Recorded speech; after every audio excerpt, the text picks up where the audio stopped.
BJP ने एक नारा दिया था, कांग्रेस मुक्त भारत।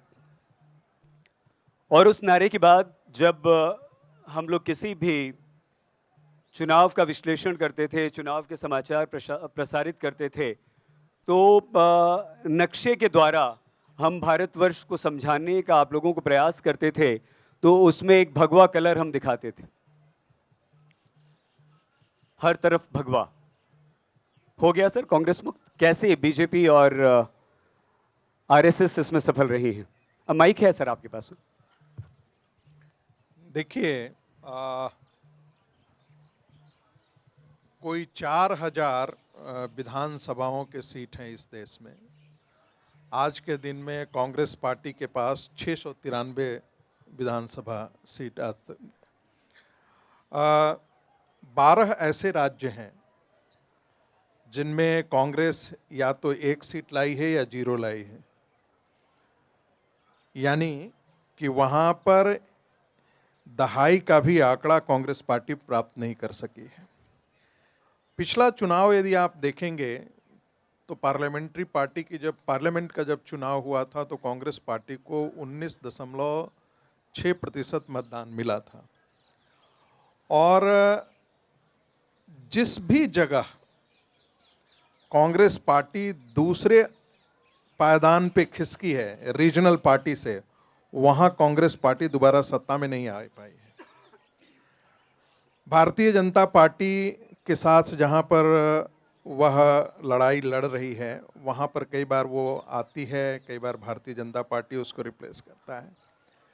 लेकिन आप मूल रूप से देखें तो कांग्रेस एक, ऐसे तो 19 करोड़ उनको लोगों ने मतदान किया था, 12 करोड़ लोगों ने मतदान किया था, और भारतीय जनता पार्टी को कोई 24 करोड़ लोगों ने मतदान किया था पिछले चुनाव में।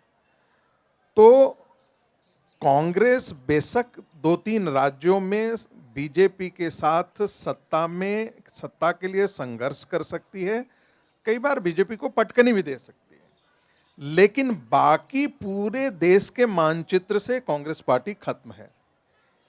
और कांग्रेस पार्टी को खत्म करने में रीजनल पार्टीज की बड़ी भूमिका रही है। तो जितने भी बड़े राज्य हैं, एक एक करके आप देखेंगे कि कांग्रेस पार्टी ने रीजनल पार्टी के साथ समझौता किया और उसको लगा कि हम बीजेपी को रोक देंगे। लेकिन बीजेपी को रोकने के प्रयास में कांग्रेस ने अपनी जमीन खो दी। आंध्र प्रदेश से कांग्रेस पार्टी खत्म हो गई। महाराष्ट्र जैसी जहां एक बड़ा राज्य था उसके हाथ में, वहां से खत्म हो गई।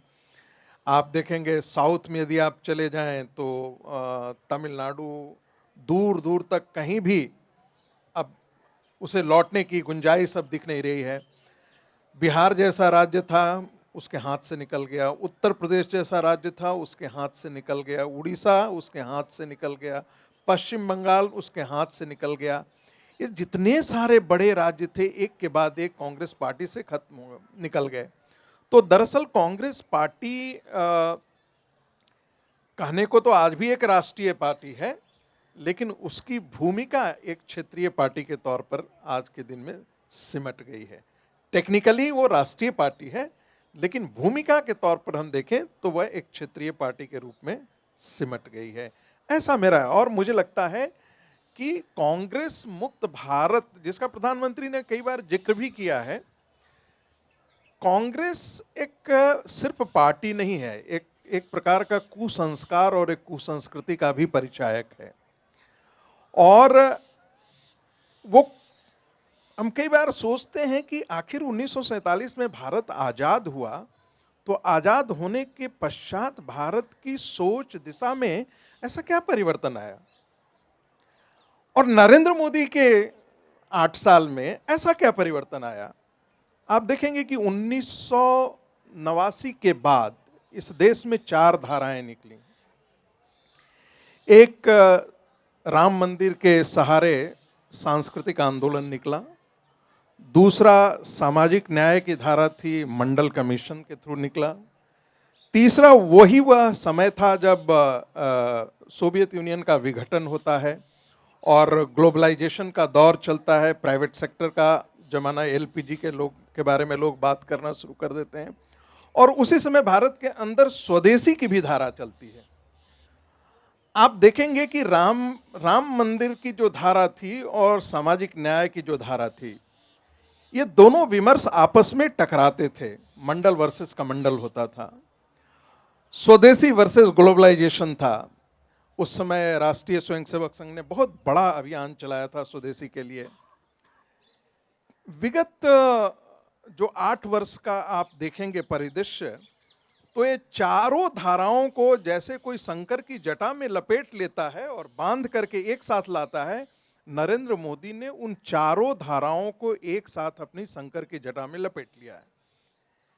ये वो प्रधानमंत्री है जो भारत की जो मानसिकता थी हिंदू के बात करने, हिंदू के बारे में बात करना, वो लगता था कि बड़ा उससे भय खाता था। सेकुलरिज्म का मतलब हो गया था हिंदू की गाली देना।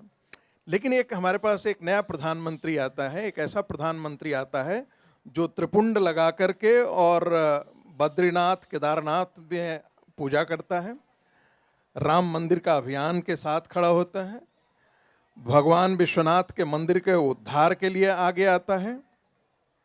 दूसरी तरफ सामाजिक न्याय को देखें तो सामाजिक न्याय की एक एक गरीब तक पहुंचने की कोशिश, जनधन योजना, पूरी अमेरिका की जितनी आबादी है उतना बैंकिंग नेटवर्क खड़ा कर देना, फिर जिन गरीबों की महिलाओं को संध्या का इंतजार होता था, सूर्यास्त का इंतजार होता था कि शौच जाना है, जब तक संध्या नहीं होती है तब तक कैसे जा सकते हैं, खुले में शौच जाना है, उन महिलाओं की डिग्निटी, उनके लिए शौचालय की व्यवस्था करना, पक्के घर की व्यवस्था करना, उज्ज्वला योजना की व्यवस्था करना, मंत्रिमंडल में उनका प्रतिनिधित्व देना। तो जो सामाजिक न्याय का जो नारा था, बाकी पार्टियों ने नारा दिया था, उसको नरेंद्र मोदी ने अपने गवर्नेंस में समाहित किया। तीसरी बात, न कॉरपोरेट के प्रति बैर है और स्वदेशी। किसी ने नहीं सोचा था आपके जितने ऑर्डिनेंस फैक्ट्रियां थी वो 30% के अपने एफिशिएंसी पे काम करती थी। आज जाकर के आप देखिए आपके सारे ऑर्डिनेंस फैक्ट्री जो है वो क्या क्या क्या किस रंग से काम कर रही हैं। 13,500 करोड़ का जो है वो आप डिफेंस सेक्टर में आप एक्सपोर्ट कर रहे हैं। स्वदेशी का भी नारा दिया और साथ साथ मार्केट रिफॉर्म से भी कोई हिचकिचाहट नहीं। जहां हमको लगता है कि नहीं हमको एयर इंडिया में डिसइन्वेस्टमेंट करना है तो हम करेंगे, हमको कहीं और करना है तो हम करेंगे, मार्केट आएगा, मार्केट से डरने की आवश्यकता नहीं है। तो मुझे लगता है कि जो एक वैचारिक सोच थी, उस सोच को नरेंद्र मोदी की सरकार ने बदला है, जिसे कांग्रेस हम कहते हैं डीकोलोनाइजिंग द माइंड, बार बार कहते हैं। जो पुरानी चीजें हैं जो हम उन्हीं की नजरिए से देखा करते थे, भारत को उसी नजरिए से देखता है।